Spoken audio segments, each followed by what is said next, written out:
What's up, fellow lords of gaming, and welcome back to another episode of Marvel Future Fight. So we are taking a look at Valkyrie today. So look at that sexy ass portrait photo. I want to give kudos to Netmarble and the team, because coming out of the Storm update from a while ago, if you're not aware about it, I'm not even gonna say if you know, because this one was just that much out there. But if you remember this back a while ago, they basically did this Storm model and they lightened her up immensely. It was crazy. Matter of fact, she kind of looked like a cosplayer, and I can't remember the girl's name. Her name's Alicia something. She looked like the cosplayer, and people were just pissed off, especially POCs. They were pissed off because she essentially looked like a white version of Storm, and it was just not in tune with the character, because Storm has always been a dark-skinned female. But coming into this with Tessa Thompson taking on the role, really pleased with the uniform overall. It looks great, from her sword to her costume pieces, even the hair on her head, the braids, they just look absolutely phenomenal. The face, everything about the character looks absolutely amazing. So really happy with what they've done here. So let's take a look at the character previously, because there are some changes inside here and I want to kind of point those out. So let's take a look at Valkyrie, number one. Okay, so let's take a look at her uniform effects that she previously had. This was her previous uniform. So for her new uniform, she basically increases the guaranteed dodge rate by 30%. She gets increased skill damage by 30% and increased bonus damage by 30%. So that's a 5% increase over the previous uniform, with the addition of decreased basic damage received by 30%. So you can see essentially she's getting that, that bonus to kind of make her feel or seem like the king of Asgard that, or king of New Asgard that she's supposed to be. Now let's take a look at some of her other skills. So we've got her passive. We got her passives. Her first one, Leader of the Valkyrie, is still the same essentially. There's not a whole lot difference here. It didn't change at all. We got a 15% recovery of max HP, still 1 second, and increased chain hit damage, still 10 seconds. So nothing changed here at all for the character. Then when we look at Shield Maiden of Asgard, we still get the dodge rate that goes up by 5%.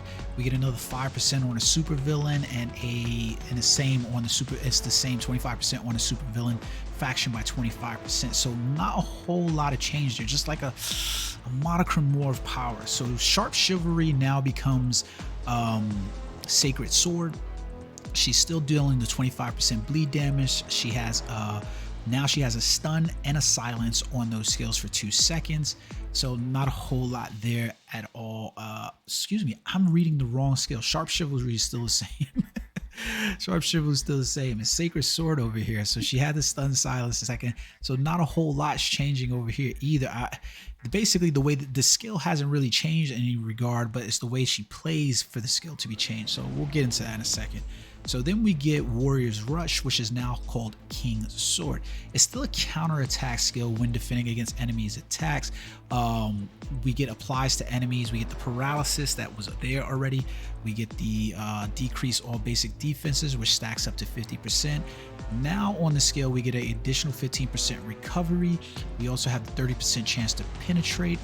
And then we still have the accumulation. So instead of the 1%, we get 1.1%.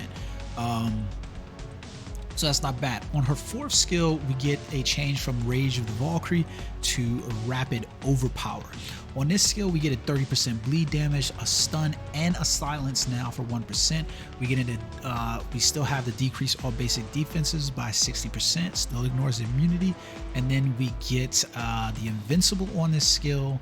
We get a frenzy buff of 40 and 1 on the speed damage.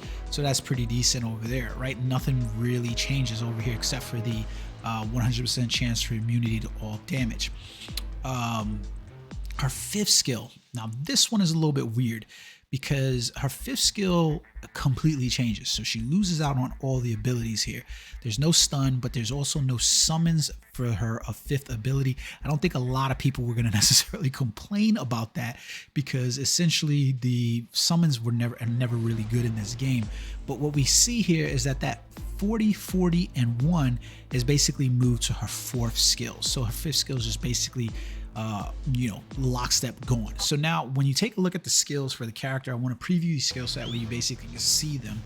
Is that essentially on her fifth skill here, you can see that the summons are done, they come in and they kind of stick around. So that's essentially how the ability looks, right? And we had her third skill where she summons like this, and then she basically kind of rotated in. So you kind of needed the AI on, and she summoned that, and then she basically counterattack, right? That's essentially how it looked. So her sixth skill is still the same, essentially, where you see Heimdall jump in there. I can't remember who else. It was Sif that jumps in there as well.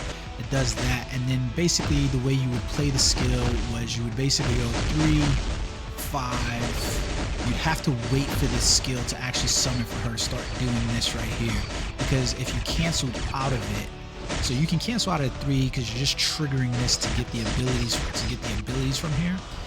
To get the damage accumulation and roll it onto the sixth skill.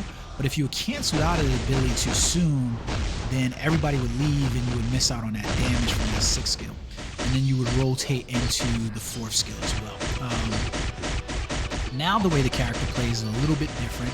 You can see that it wasn't necessarily the magnanimous upgrade that I was expecting her to get. I was expecting a little bit more for the character.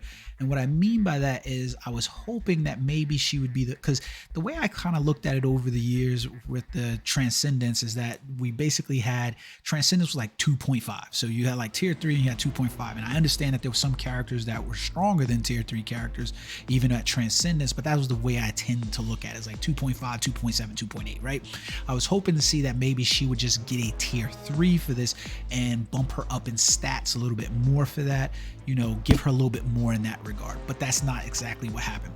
So now what we have is her uniform for the Valkyrie. So let's take a look at her uniform options in here as well, so that way we can expand those. So we've got Vision. That's not a bad uniform option, especially since it's WandaVision. This uniform is a uniform I like. So yeah, go ahead. It's the best uniform that you have for Vision, especially if you like it. We've got Gambit in his Excalibur uniform. He doesn't have as much utility as he used to have, but it is his best uniform. And I don't judge based on because it's weird for me to come into the game and be like, let me judge a character based on the meta place that they are now versus judging the character for like a new player coming in here. If Gambit is your favorite character and you like Gambit, then go get the Excalibur uniform, right? Ebony Maw, this is his Dark Obsidian uniform. This is a good uniform, a little expensive, but it is a good uniform option there. We've got Infinity Ultron, not necessarily expensive, but it's a good uniform, so you can't really complain about that one too much. I don't know why do I have energy attack on here. So let me change this, because this needs to be changed to physical attack, because see, this is where you can run into that gamut of having something wrong, right? Because if you go back over here and you look at the character overall and look at her skills, you'll notice that she's a physical damage character. So having energy attack on her wouldn't help, and it's physical damage of physical attack. So that's kind of important to notate for the character overall, right? So you want to make sure that you have physical attack if that's the way you're going. Now, Wave is her uniform, right? This is an interesting thing. I don't necessarily really like Wave. And the problem is that Wave, the only way that you can level Wave up for her uniform is basically to go through the heroic quest. So if you were to go inside the heroic quest, and basically if you wanted Wave, you would have to pay the 750 crystals in order to get the bonuses that's here to include her biometrics, right? Now there might be some feasibility in getting Wave currently, because we did get released some of the footage for the potential of how Namor was going to look, and she basically has a increase passive basically for hero allies that's go inside there. Her leadership basically applied to Namor, so her utility is probably going to come back into vogue. So I wouldn't purchase this uniform, however, because you don't know if she's gonna maybe make an appearance inside the movies or something like that. So it's kind of hard for me to say purchase a uniform. But if you're looking for a reason to purchase it in order to level her up, that's it. But now here goes the thing that I'll point out for you. Is there a reason to get that uniform option becomes a question. If you're able to hit these caps where you're at attack speed, crit rate, crit damage, ignore defense, recruit, screw down, dodge, then there's no reason for you to necessarily worry about that. And for me, there's not a whole lot of reason for me to worry about that uniform option. Will I get some slight bonuses from this uniform option in terms of physical attack? Sure. Will Valkyrie be a physical attack character that I realistically need to worry about? Most likely not. And the reason why I say is because if you notice in my custom gear slot, I have a CTP of Insight. The reason why I have a CTP of Insight is because if you look at her passive, it applies to all allies, and that's where she primarily had a great deal of hope for you outside of like Alliance ABX, because you basically could use her for combat day. So like I probably will still use her in that regard as a utility character more than I will for, you know, like I'm not trying to use her to push levels and stuff like that. But you could switch her out. So the important piece with her, I can't believe I just did that. The important piece for her is how her skills now change. So let's take a look at the skills. So if you remember on a previous rotation, I showed you that basically canceling out her skills basically was a problem. But they changed the 5th skill. So now essentially when you summon the 5 skill, it's just like the rush of the Valkyries. Like, you know, they're going. That's a lot of damage and it looks cool, especially considering the fact that, you know, there's nothing on this skill. Like literally when you press that 5 skill, it's just physical damage that's just happening. It's a pretty cool looking skill though, right? Cool part about it is that I showed you the rotation before previously. It's still counterattack ability. You notice how quickly that 3 is happening?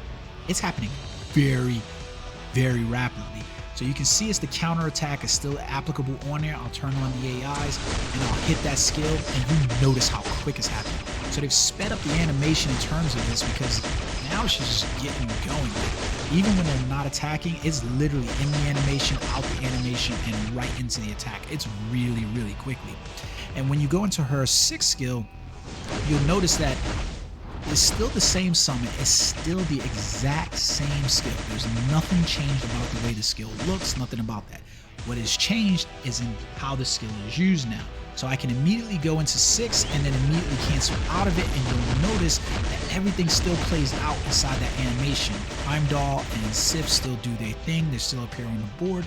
So I'm able to cancel out of that skill, which means that now I can roll into other skills. So I can legitimately go back into what I was doing before with the Fearless Defender, and I can just go 3, 5, 3, 6, 5 inside there and rotate through. And even if I wanted to cancel out of that 5, I can also go into 4 to get some more damage because the Valkyrie will still do their thing as well. It's an amazing like little update change to her that they did. It's not exactly like, you know, world's greatest or anything like that, but the really cool thing I find about this update is that all of the characters essentially have very simple rotations, very, you know, friendly to play. Now, the one thing that you do need to be aware of for the uniform with Valkyrie, and I kind of skipped over this as well, and I'm sorry about that, is that essentially if you want this uniform for Valkyrie, you need to be aware that you can't level up this character without having to, she is a crystal wall, paywall character. So like if I want to level up this character and get uniform bios and stuff like that, I have to get them from the shop. So like that's essentially the one bad piece for her is like, I want this character. Yeah, it sucks. It does suck in terms of the location for the character because it's get the 20 biometrics daily in order to level up this character. So you need to make sure that if you're going to invest in Valkyrie, that you have this. Now, Valkyrie is a good character to have overall simply because of her utility that she has.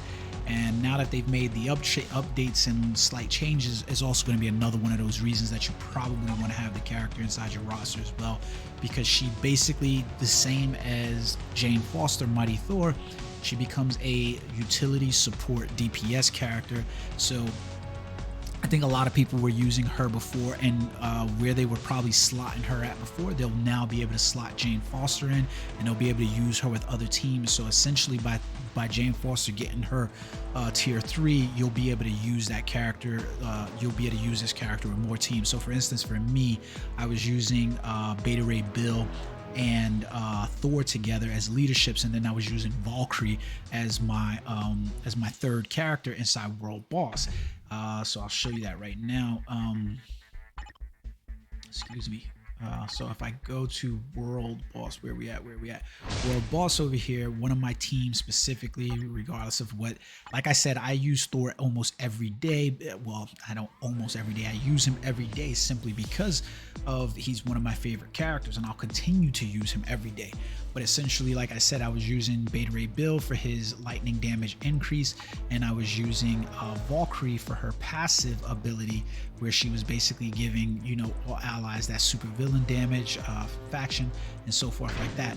Now, the great thing about having a tier 3 in Jane Foster, however, is that now I'll be able to utilize her instead, because now I can basically pair up the team here, and she applies on her leadership, applies to all allies.